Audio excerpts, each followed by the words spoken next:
अस्सलाम वालेकुम। मैं हूं आपकी मेज़बान हाशमी गुलिस्तान चैनल की तरफ से।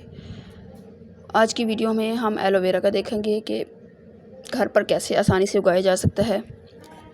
एलोवेरा, जिसे उर्दू में गवारगंधल भी कहा जाता है, एक ऐसा जादुई पौधा है जो न सिर्फ आपकी जिल्द और बालों के लिए बेहतरीन है, बल्कि ये हवा को भी साफ़ रखता है।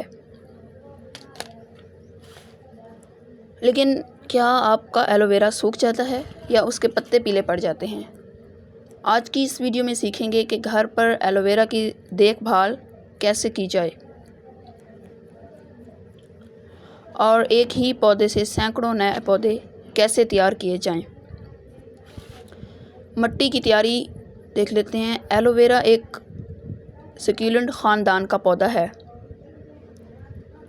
इसके लिए सही मिट्टी और अच्छे साइज़ का गमला मौजूद होना ज़रूरी है।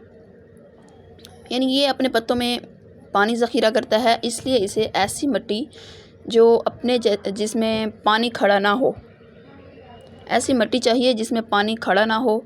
आप इसमें 50% आम मिट्टी, 30% रेत, 20% कोई भी नामियाती खाद मिलाकर बेहतरीन मिट्टी तैयार कर सकते हैं। याद रखें, गमले के नीचे जो है सुराख होना बहुत ज़रूरी है ताकि इजाफ़ी पानी निकल सके और इसकी सही देखभाल हो जाए, इसको सही से हवा लग सके। और आगे देखते हैं धूप और पानी का। अक्सर लोग गलती ये करते हैं कि उसे कड़ी धूप में रख देते हैं, जिससे पत्ते ब्राउन हो जाते हैं। इसे ऐसी जगह रखें जहां रोशनी हो, लेकिन बराह रास्त तपती धूप ना हो। पानी तभी दें जब ऊपर की 1 इंच मिट्टी बिल्कुल खुश्क महसूस हो। ज़्यादा पानी देना इसकी जड़ों को गला सकता है और एक से ज़्यादा नए पौधे बनाना एक पौधे से दूसरे।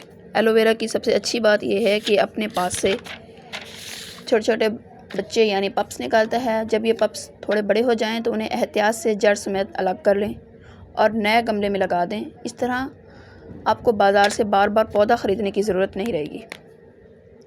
अगर आपके एलोवेरा के पत्ते पतले हो रहे हैं तो इसका मतलब है उसे पानी की ज़रूरत है, और अगर पत्ते पीले होकर लटक रहे हैं तो आप इसे ज़रूरत से ज़्यादा पानी दे रहे हैं। देखभाल का असूल है ये कि महीने में 1 बार गोडी ज़रूर करें ताकि जड़ों को हवा मिलती रहे।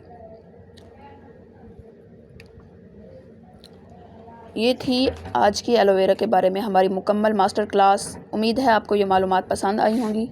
कमेंट्स में ज़रूर बताएं कि आपका पसंदीदा पौधा कौन सा है। वीडियो को लाइक करें और हाशमी गुलिस्तान को सब्सक्राइब करना ना भूलें। अगली वीडियो तक के लिए अल्लाह हाफिज़।